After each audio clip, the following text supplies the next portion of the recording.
안녕하세요. 11월 16일 화요일 아침입니다. 말씀과 함께 새롭게 여는 소망의 아침을 시작하겠습니다. 핑크는 우리의 가장 큰 실수는 그리스도 안에서만 찾을 수 있는 것을 자기 자신에게서 찾으려는 것이다 라고 이야기합니다.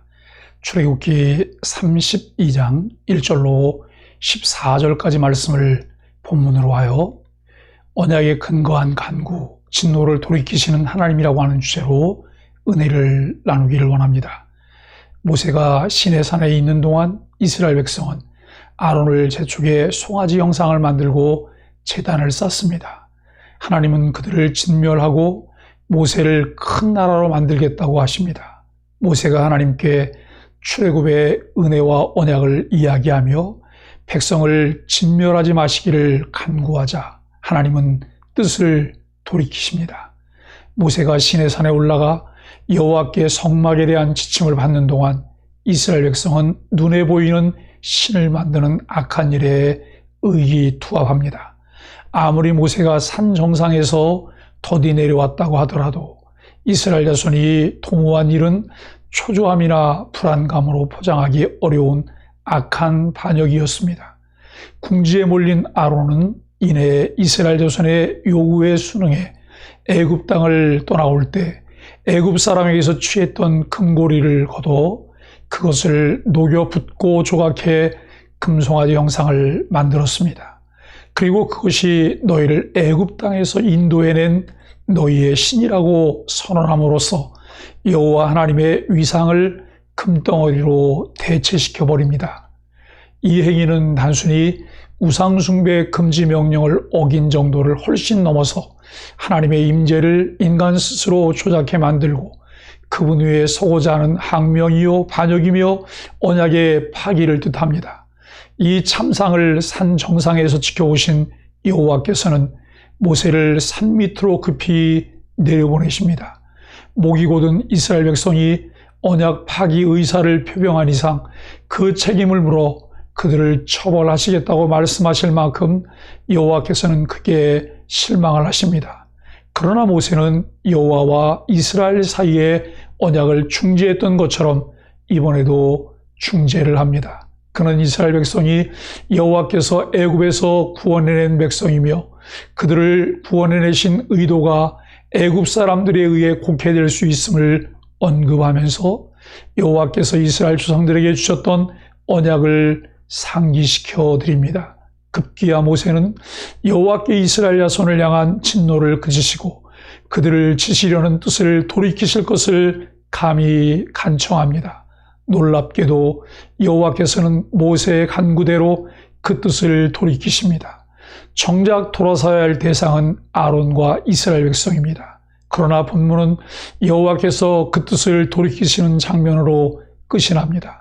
이것이 본문의 충격적인 반전이며 은혜입니다. 우리는 이스라엘 백성이 애굽에 임했던 10가지 재앙과 하나님께서 베푸셨던 기적들과 호의와 시내산에서 언약을 맺을 때 목격했던 놀라운 현상들에도 불구하고 왜 이처럼 하나님을 속히 떠났는지 깊이 묵상해 보아야 합니다.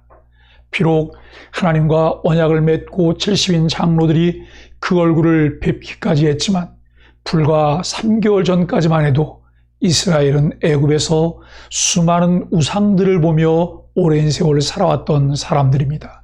사실상 지금까지 이스라엘 백성은 보이지 않는 하나님을 따르는 것이 아니라 보이는 사람, 즉 모세를 따르고 있었습니다.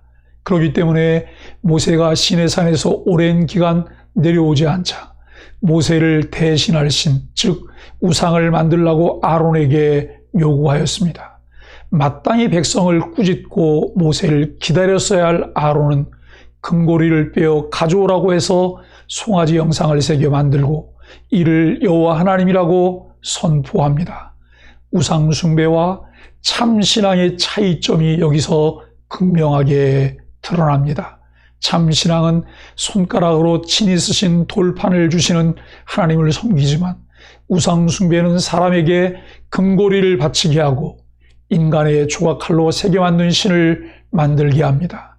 아론은 우상 종교를 따라 여호와의 절일이라고 선언하고는 앉아서 먹고 마시고 일어나서 뛰노는 전형적인 우상 종교의 방탕한 제의를 이끕니다. 하나님은 눈에 보이고 손에 잡히는 어떤 것으로 정의 되실 수 없는 분입니다.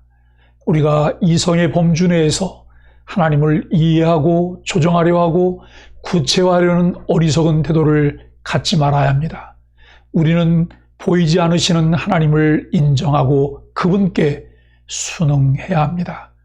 이스라엘 자손들은 눈에 보이고 손에 잡히는 신을 아론에게 요구했지만 사실 그들이 죽느냐 사느냐는 보이지 않고 만질 수 없는 기억에 달려 있습니다. 하나님은 이스라엘이 그 명령한 길에서 속히 떠났다고 하시며 금송아지를 숭배하며 부패한 것에 분노하셨습니다. 그래서 그들을 목이 뻣뻣한 백성이라고 규정하셨고 그들은 진멸당할 위기에 놓였습니다. 그들이 언약을 기억하지 않은 결과입니다. 이스라엘 또한 하나님이 애굽에서 행하신 일, 홍해를 가르신 일, 광야에서 그들을 인도하신 일, 그리고 시내산에서 하나님과 맺은 언약도 잊었기에 죽을 위기에 놓였습니다. 모세는 하나님께 이스라엘을 죽이시면 애굽 사람들이 여호와 하나님을 조롱할 것이라고 하면서 이스라엘을 위해 중보합니다. 모세는 하나님께 이스라엘 조상들에게 하신 약속을 기억해 달라고 간구했고 하나님은 그 언약을 기억하사 이스라엘을 진멸하지 않으셨습니다. 이스라엘의 생명은 눈에 보이고 손에 잡히는 것에 의해서가 아니라 보이지 않지만 살아계신 하나님, 손에 잡히지 않지만 영원한 하나님의 말씀을 의지하는 데 있습니다. 사랑하는 소망의 가족 여러분, 세상 사람들은 구체적인 지위나 부가 자신을 살게 할 것처럼 생각하지만 우리는 보이지 않지만 확실한 하나님의 약속을 붙잡고 살아갈 때 영원한 생명이 있음을 확신해야 합니다. 이스라엘은 하나님을 체험했지만 그것을 기억하지 못하고 망각했습니다. 지나간 일을 기억하기보다는 지금 내 손안에 있는 것에 마음을 썼습니다. 그러나 여호와 하나님의 백성으로 살게 하는 것은 하나님께서 행하신 일들을 기억하고 신뢰를 더욱 굳게 하는 것입니다. 우리가 꾸준히 게으르지 않고 매일 하나님의 말씀을 묵상하고 마음에 새겨야 하는 이유입니다. 영적 긴장감이 느슨해질 때 우리는 자신도 모르게 과거의 악습성이 나오게 됩니다. 이미 구원받은 하나님의 자녀로 성장하며 성숙하기 위해 하나님의 은혜를, 하나님의 언약을 기억하며 묵상해야 합니다. 눈에 보이는 구체적인 것을 추구하는 것은 하나님으로부터 멀어지게 하고 자신을 죽이는 것이 될 수도 있습니다. 보이지는 않지만 영원히 살아계신 하나님을 의지하는 참신앙을 회복할 수 있기를 예수 그리스도의 이름으로 간절히 축복합니다. 함께 기도하겠습니다. 하나님의 언약 백성들조차 우상 숭배에 빠진 모습이 우리에게 경종이 됩니다. 백성을 위한 모세의 기도를 들으시고 뜻을 돌이켜 화를 거두신 자비의 하나님, 세상에 우상의 마음을 두던 우리를 영원한 중보자이신 예수님의 보혈로 덮어 용서하시고 돌이켜 하나님만 바라보게 하여 주옵소서. 예수님의 이름으로 간절히 기도합니다. 아멘.